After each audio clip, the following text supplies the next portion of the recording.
Thumbnail के बाद में ये न्यूज़ अंदर क्या कह रही है कि दिसंबर में खुशखबरी जो वो तो आ ही चुकी है। और ये न्यूज़ है 29 तारीख की न्यूज़ है, आज 2 तारीख की है। 29 तारीख को ये हमें खुशखबरी देते हैं कि ये 69 पेंशनर के लिए बहुत बड़ी न्यूज़ है कि उनको पेंशन मिलेगी। 8वें वेतन आयोग में की चर्चाएं अभी और आगे चल रही है, वो सारी सब कुछ बताया, उनका गठन भी चल रहा है, ये हो रहा वो रहा सब बता रहे हैं। और उसके साथ में सबसे बड़ा इसमें जो महत्वपूर्ण बात बताई जा रही है वो मतलब इसमें ये है 8 पे कमीशन का ओवरव्यू। ये इम्पोर्टेंट है इस न्यूज़ का, जिसने कि एनडीटीवी की वेबसाइट ने बताया है कि इसमें आयोग कौन सा है। 8वां वेतन आयोग है। कुल लाभार्थी कितने हैं? पेंशनर है लगभग 69 लाख। कुल लाभार्थी कर्मचारी है वो लगभग 50 लाख है। अनुमानित लागू होने की तिथि जो अनुमान लगाया जा रहा है वो 1 जनवरी 2026 है। मुख्य उद्देश्य वेतन और पेंशन में संशोधन है। संभावित फिटमेंट फैक्टर ये दिखा रहा है 2.28 से 3 तक दिखा रहा है। और आधिकारिक वेबसाइट इसकी है जो आप देख सकते हो जाके, वित्त मंत्रालय। और अभी दिसंबर 25 में जो डीए है वो 58% है। आगे कितना होगा वो देखा जाएगा। अब इसमें सैलरी और पेंशन में कितनी होगी बढ़ोतरी, ये भी इम्पोर्टेंट बोल रहा है कि कर्मचारी यूनियनों का कहना है कि महंगाई जिस तेज़ी से बढ़ रही है तो सैलरी की हाइक है जो 20 से 35% के बीच में बढ़नी चाहिए। तो इसमें मंथली इनकम काफ़ी ज़्यादा हो सकती है। और इसमें नया वेतन आयोग आता है तो सबसे पहले 8 बेसिक पे बदलाव किया जाना है। बेसिक पे बढ़ने से उससे जुड़े हुए अन्य भत्ते एचआरए वगैरह भी बढ़ जाते हैं। तो कुल मिला के काफ़ी अच्छा मतलब ये रहने वाला है। लेकिन ये कब है कि जब ये सरकार माने और ये दे। हालांकि और भी बहुत कुछ न्यूज़ें हैं लेकिन थोड़ा बहुत इसमें सार गर्भित है, इसलिए इसको वेबसाइट से कंफर्म करने के बाद में आपको बताया जा रहा है। अभी दोस्तों आप क्या सही मानेंगे, 8वें वेतन आयोग पर बड़ी खबर, फिटमेंट फैक्टर पर लगी मुहर। ये एक यूट्यूब का कोई वीडियो है, चलो इसको मान लेते हैं। लेकिन यहाँ एनडीटीवी इंडिया जो है बिल्कुल लेटेस्ट न्यूज़ दे रही है। और ये दे रही है करीब 3 दिन पहले एक न्यूज़, 8 पे कमीशन पेंशन 69 लाख पेंशनरों के लिए दिसंबर को आएगी ये खबर। मतलब कि ये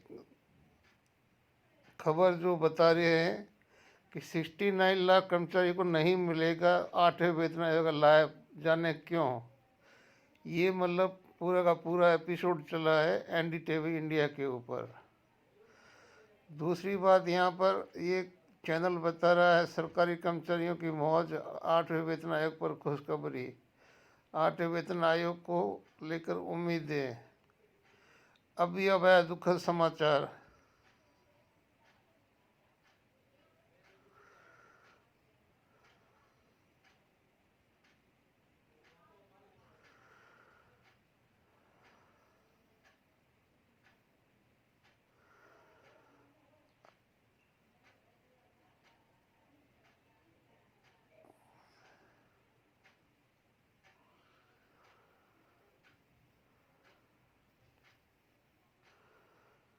महंगाई भत्ता बेसिक सैलरी में होगा मर्ज। कौन बता रहा है? ये जो बता रहे हैं ये भी टीवी चैनल बता रहे हैं। ये आज तक की अंजना ओम कश्यप बता रही है। और ये अखबार बता रहा है ओल्ड पेंशन आज 2026 से शुरू, अब 50% मिलेगी पेंशन। अब इस खबरों का सरकारी सोर्स कुछ नहीं है, फैक्ट फाइंडिंग देखा तो सब कुछ गड़बड़ है, कोई चीज़ सही नहीं है। यानी कि जब हमने फैक्ट चेक पीआईबी प्रेस जो इंडिया है, तो मतलब वो कुछ नहीं बता रहा कि उन्होंने ऐसे ये इस तरह से कोई बयान ये सही है। लेकिन अब लोगों को दिख रहे हैं सोशल मीडिया पे, तो वो तो यही सोचेंगे कि भाई हाँ ये सही है। एनी हाउ, आप लोगों को इन पे ध्यान नहीं देना चाहिए। अभी तक पे कमीशन अपना कोई काम ना शुरू किया है, ना कोई बैठक हुई है, ना कोई और कुछ हुआ है। साथियों, जय हिंद, जय भारत, वंदे मातरम। मैं आपका साथी वेटरन ओम प्रकाश जैसलमेर से। जैसा कि अभी आपने आगे देखा है, लोग व्यूअरशिप के लिए पता नहीं क्या क्या हेडिंग लगा लेते हैं और वो सोच से छोड़ देते हैं सोशल मीडिया पे। लोग भी ऐसे अंधे हो चुके हैं कि हर खबर को सही मान के बस उसके पीछे चल पड़ते हैं कि बस ये जो बोला सही है। दोस्तों, बिल्कुल सही है, 8th पे कमीशन बैठ चुका है और उसमें कोई दो राय नहीं है। नोटिफिकेशन जारी हो चुका है, उसमें भी कोई दो राय नहीं है। लेकिन सबसे बड़ी बात कि एक सप्ताह पहले ही पे कमीशन ने सरकार को रिपोर्ट किया है स्टाफ की कमी के लिए। दूसरी बात, अभी तक पे कमीशन की कोई भी किसी प्रकार से किसी की कोई मीटिंग नहीं हुई है। हालांकि आज मैं किसी एक साहब का वीडियो देख रहा था, वो बता रहे थे कि मनजीत सिंह पटेल ने वित्त राज्य मंत्री से मुलाकात की। क्या है वित्त राज्य मंत्री के पास में, पहले आप बता दीजिए। आज अगर जीके का प्रश्न सिर्फ भारतीय राजनीति पे डाला जाए कि कौन से विभाग का, मंत्रालय का कौन मंत्री है, तो 99% छात्र फेल होंगे। क्यों? कि वो सिर्फ मंत्री बनाए गए हैं, और मंत्री जब काम करते हैं तब मंत्रालय में उनका नाम होता है। जब सारा काम प्रधानमंत्री खुद अपने हाथ से करते हैं तो उसका विभाग का मंत्री कौन है, उससे क्या मतलब है? आपको पता है कि अभी तो ऐसा कि विधानसभाओं की बैठक होनी भी बंद हो गई है। चुनाव के बाद पर्ची दी, मुख्यमंत्री बन गया, वो भी सब कुछ खत्म हो चुका है। फिर बोल रहे हम लोकतंत्र तो जिंदा है। तो 8वें पे कमीशन में आप लोग क्यों ऐसा मतलब सोच रहे हो कि जो ये जितना भी ये बोल रहे हैं ये सच है? एक भी सच नहीं है। मैं भी सच नहीं हूं, लेकिन मैं इतना सच हूं कि अभी तक 8वें पे कमीशन में सिर्फ नोटिफिकेशन हुआ है और कुछ भी नहीं हुआ है। सिंगल एक बैठक नहीं हुई है। मनजीत सिंह पटेल ने मुलाकात की वित्त राज्य मंत्री से, अपने मुद्दे दिए और वो देते आ रहे हैं। पता नहीं कितनी मुलाकात कर ली उनसे, लेकिन वित्त राज्य मंत्री ने किसी एक चीज की भी हाँ भरी? उन्होंने एक ही बात बोल दिया सीधा ही, जो सरकार करेगी वो होगा। अब इतने में अगर उनको समझ में नहीं आए तो आप दिल्ली लो उनका और चमकाओ अपनी राजनीति। नेता भी तो अपना, जो संगठन के नेता है, क्या वो अपनी राजनीति नहीं चमकाते हैं? वो चमकाते हैं। इसलिए साथियों, मैं 2-3 बात कहना चाहूंगा। भले किसी को बुरा लगे तो लगे। चौथा पे कमीशन जब चल रहा था, 5वां जब आ रहा था, तो उस समय आपको पता होगा कि 148% हमारा डीए पहुंच गया था। लेकिन वो गंदी सरकार थी, अच्छी सरकार नहीं थी। उस सरकार में नौकरियां मिली, नौकरियां की, पेंशन आए, लेकिन वो गंदी सरकार थी। अभी भी सरकार गंदी है, पहले वाली। अभी वाली नहीं है, अभी वाली बहुत अच्छी है। अभी अमृतकाल चल रहा है। उसके बाद सबको पता है कि 5वें जो हमारा पे कमीशन हुआ है, तो उसके बीच में सरकारें चेंज हुई है, और 5वें से जब 6ठा पे कमीशन लागू हुआ है, उस टाइम एक टर्नओवर इसी पार्टी का रहा है। और आपको जान के हैरानी होगी कि तब भी डीए को बहुत रोका गया। लेकिन पे कमीशन 2006 में देते देते सरकार बदल चुकी थी। सरकार को 2 साल हो चुके थे, और आपको एक बहुत पते की बात बता दूं कि आपका फिटमेंट फैक्टर अच्छा हो, उसके लिए एक मुश्त 18% महंगाई भत्ता अलग से उसमें जोड़ा गया, जिससे आपका 5वें पे कमीशन में तनख्वाहें थोड़ी ठीक बनी। 6ठा पे कमीशन आपको पता है उनके हाथ से ही मिला था और वो 6 में लागू हुआ था। और 7 में हमारी पे कमीशन का जो मिनिमम पेमेंट 21,000 फिक्स हो चुका था, लेकिन 14 में सरकार बदल गई और सरकार बदलते ही आप 21 से 18 पे आ गए। उसके बाद में आपकी 5-5, 6-6 महीने के नौकरी की गिनती होनी शुरू हो गई। आपकी पेंशन को कैसे एडजस्ट करना है, कैसे पैसा बचाना है, कैसे पैसे को काटना है, वो 5-5, 6-6 महीने के हिसाब से पैसा काटना शुरू कर दिया पेंशनियरों का। उसी हिसाब से ओआरओपी दी गई, बोला कुछ और दिया कुछ और यहाँ आज ये बात हो रही है, पैरा मिलिट्री फोर्स भी बोलती कि हमें मिलना चाहिए और आर्टिकल 14 का जो उल्लंघन हो रहा है तो हम भी इनके साथ ही लड़ते हैं, लेकिन सरकार फिर भी बोलती कि ये 60 साल वाले हैं। तो क्या हमारे साथ में जितने भी अधिकारी है वो 60 साल वाले नहीं हैं? 60 को छोड़िए, 62 साल वाले हैं। नेवी और एयरफोर्स का जो हमारा सूबेदार मेजर होता है, उनका मास्टर वारंट ऑफिसर और वो जो भी होता है, वो 60-60 साल तक नौकरी करते हैं, 57-58 तक करते हैं और 15-15, 20-20 साल एक ही रैंक धारण कर लेते हैं। तो पे कमीशन सही कहां से हुआ? जो बेचारे 15, 17, 18, 19, 20 में गए हैं या 40 तक भी गए हैं कोई जेसीओ, उनके साथ भी तो अन्याय ही है ना। जिन्होंने लेना था वो ले गए। अब यहाँ एक बहुत पते की बात और मैं आपको बताता हूं भाइयों, कि एक तरफ सुप्रीम कोर्ट ने आदेश पारित कर रखा है, अभी इस सरकार ने खुद उसको अनुमोदन किया है कि अगर कोई बेटा अपने माँ बाप की सेवा नहीं करता है या उनको पैसा खर्चा नहीं देता है तो वो संपत्ति का भी अधिकारी नहीं है। माँ बाप चाहे तो बेदखल कर सकते हैं। अभी तो ऐसे ऐसे केस हुए हैं जिसके अंदर कोर्ट ने उनकी निर्धारित बच्चे के द्वारा, जो बच्चा नौकरी करता है उसकी पेंशन सीधी उनके पास भिजवानी शुरू कर दी। साथ में जितने भी ओल्ड एज होम हैं, न्यायपालिका और लोकसभा ने मिलके यहाँ तक बोल दिया कि हम जो ओल्ड एज में सक्षम बेटों के माता पिता आए हैं उनकी काउंसलिंग के लिए एडवोकेट डिटेल करेंगे और वो चाहेंगे तो उनके बच्चों के खिलाफ कार्रवाई की जाएगी।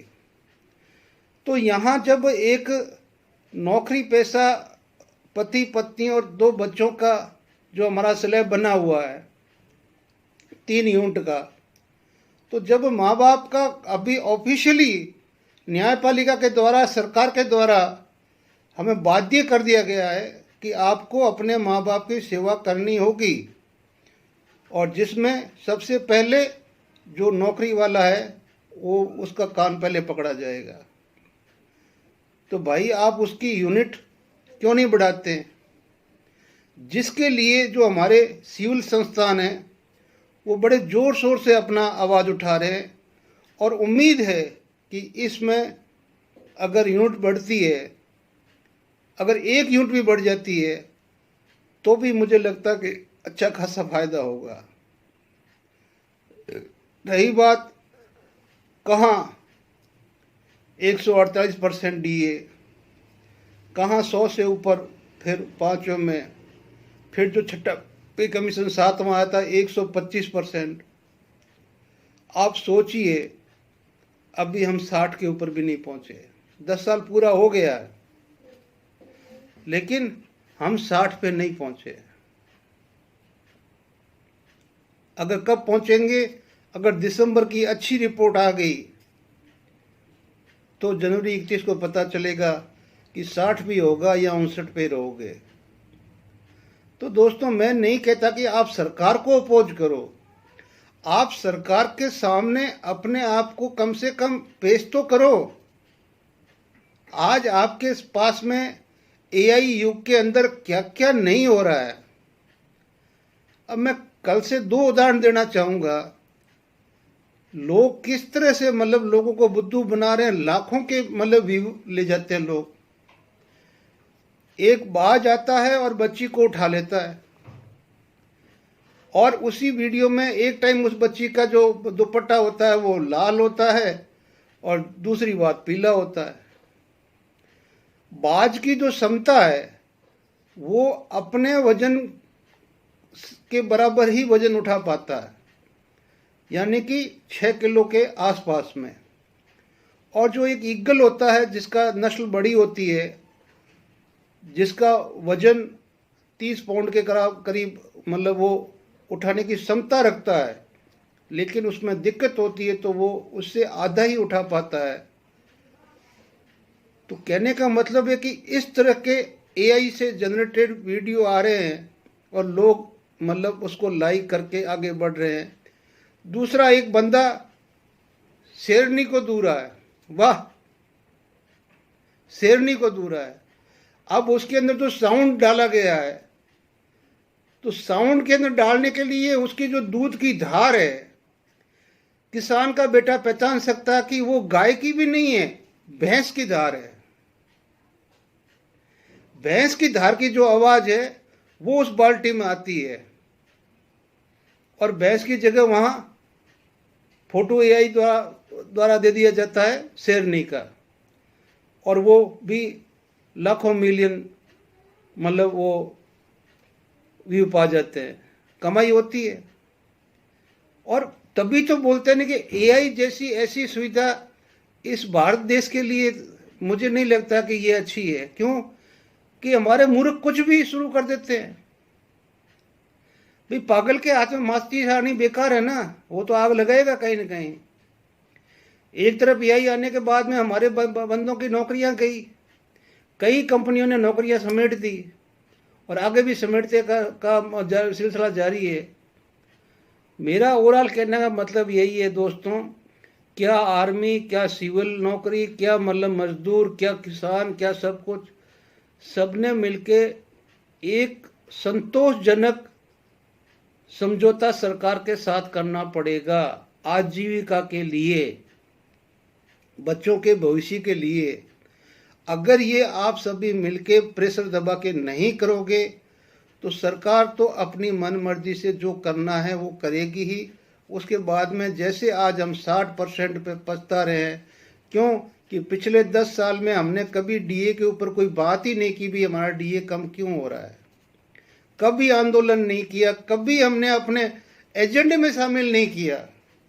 हमने जितने भी मेमोरेंडम दिए हैं, आप याद कर लो, जो सैनिक है उनके अध्यक्षों को बोल रहा हूं, किसी ने डीए के बारे में सरकार से प्रश्न किया कि ये कम क्यों हो रहा है, ऐसा क्यों हो रहा है, जबकि सोना चांदी और जो किचन का सामान है वो आसमान पे जा रहा है, पेट्रोल डीजल सब आसमान में जा रहा है।